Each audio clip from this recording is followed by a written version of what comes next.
especialmente para esse serviço. E eles vão então fazer o seu laudo após visitar as crianças no local onde moram, conversar com os pais, trazem o laudo ao juiz, e o juiz vai decidir de acordo com essas provas também. E pensando na criança. Pensando sempre na criança. E aí vem um ponto importante, ouvir a criança. Nossa lei é bem moderna, eu disse há pouco, e determina que o menor, a partir de 12 anos, já possa ser ouvido pelo juiz num processo, para que ele diga, afinal, com quem ele se dá melhor, qual é a sua opção. A palavra dele não será definitiva, porque pode estar sujeito a influências, mas vai ser um dos elementos importantes para que o juiz possa, então, decidir com acerto e, com isso, alcançar com que o divórcio, a separação que ocorre entre os pais não alcance também os filhos, ou não prejudique os filhos. Doutor Euclides, o doutor Amorim parece que tem um outro ponto de vista também sobre esse assunto. Eu só queria, para encerrar este assunto sobre a guarda de filhos, dizer o seguinte, que trabalhei muitos anos em vara de família e percebi que o melhor para se decidir sobre o filho realmente é o acordo dos pais.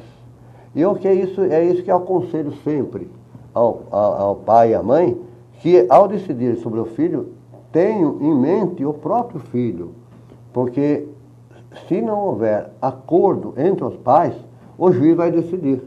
Mas será que o juiz vai decidir certo? E o melhor para o filho? O melhor para o filho? O juiz vai ter que dar uma decisão, porque tecnicamente ele é obrigado a fazer isso. Mas então o que nós podemos aconselhar é que o pai e a mãe tenham o bom senso de, ao decidir sobre a guarda de um filho, é pensar no próprio filho. E aí, Sebastião, chegar no ideal, que nem sempre se alcança, que é a guarda compartilhada. Guarda compartilhada é novidade, o código nem fala nisso. Mas seria aquela em que pai e mãe ficam com a guarda. E, embora fique com a companhia física de um deles, as visitas sejam bem amplas ao outro. E decidam tudo em conjunto, acompanhem a vida do filho em conjunto. Este é o ideal supremo que o juiz deve perseguir. E, claro, depende do acordo, como frisado. Eu entendi, então. Uma coisa seria na esfera jurídica, né?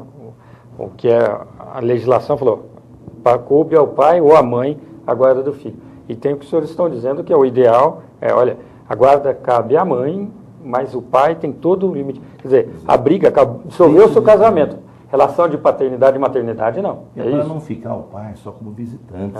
Visitante de fim de semana, visitante para tomar cafezinho e ver o filho. Não, ele tem que ser participante, ele continua pai.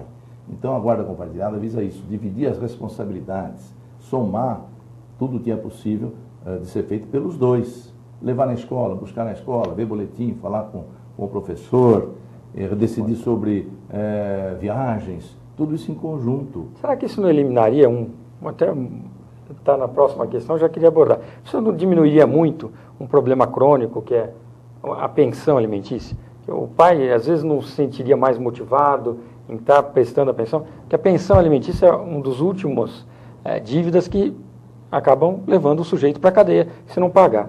E essa é a melhor maneira, na opinião dos senhores? Sim, eu acho que é uma boa solução aí também. Quando há um bom entendimento entre o pai e a mãe separados ou divorciados, pode-se estipular, por exemplo, que o pai paga o aluguel ou fornece a casa, a mãe trabalha, ela paga a comida e roupa, e o pai paga também a escola e o seguro-saúde, por exemplo. Aí não tem aquela história de pensão, R$1.000, R$2.000, que paga ou não paga, cobra. Não, fornece os bens da vida. E nesse ponto é uma divisão de responsabilidade, quase como se estivessem ainda juntos, fornecendo o necessário para a vida. Isso elimina realmente muita discussão sobre pensão em dinheiro, porque quando o pai dá o dinheiro e a mãe às vezes não usa bem, ou usa até para ela ou para um terceiro, o pai, claro que não gosta, vai cortar, vai deixar de pagar, aí vem cobrança, execução e muitas outras questões. Agora, quando ele fornece, ele sabe que está sendo usado para a criança. Casa, escola, seguro-saúde, as atividades extracurriculares. A mãe paga, digamos, a comida e o vestuário, não importa.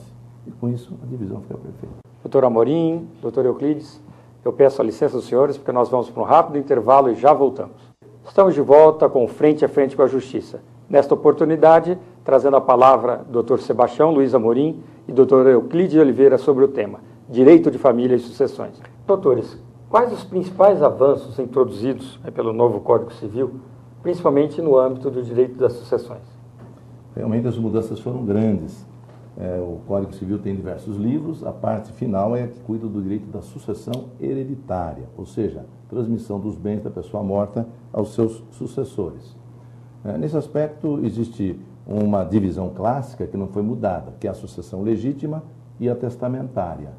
A sucessão legítima dá-se por força da lei, às pessoas que a lei diz quem são os beneficiários, enquanto que a testamentária depende da vontade do testador. Agora, o principal avanço, a principal mudança que se deu na sucessão legítima é a valorização do cônjuge. A pessoa casada, viúva, tem hoje um peso maior na hora da sucessão, porque passa a concorrer com os descendentes e também com os ascendentes do falecido. Antes, não. O filho recebia a herança toda e o cônjuge apenas ameação se tivesse ou se não tivesse, quando muito usufruto, o direito de habitação. Agora não, agora ele tem mais. Ele concorre com uma cota igual do filho, que seja comum aos dois. Com isso, então, o cônjuge passou a ser melhor tratado. Também, o cônjuge é herdeiro necessário. Antes não era. Herdeiro necessário significa que ele não pode ser afastado da legítima, que é a metade da herança. Essa metade da herança é reservada aos herdeiros necessários, que são os descendentes, ascendentes e agora também o cônjuge. Essas duas formas de melhor tratamento do cônjuge vêm acompanhadas também do tratamento ao companheiro. O companheiro também é partícipe da herança, embora com cálculos um pouco diferentes daqueles que o cônjuge tem. O companheiro é aquele que ficou de uma união estável. Também é tratado no Código Civil. Então, esses são os aspectos mais importantes que eu vejo na sucessão legítima. Doutor Amorim? Realmente a legislação, neste aspecto, mudou bastante. E, no meu entender, fez justiça ao cônjuge. Por muitas vezes, o cônjuge, ele tinha ameação, né? E a outra parte dos bens ficava, às vezes, para os pais do falecido, né?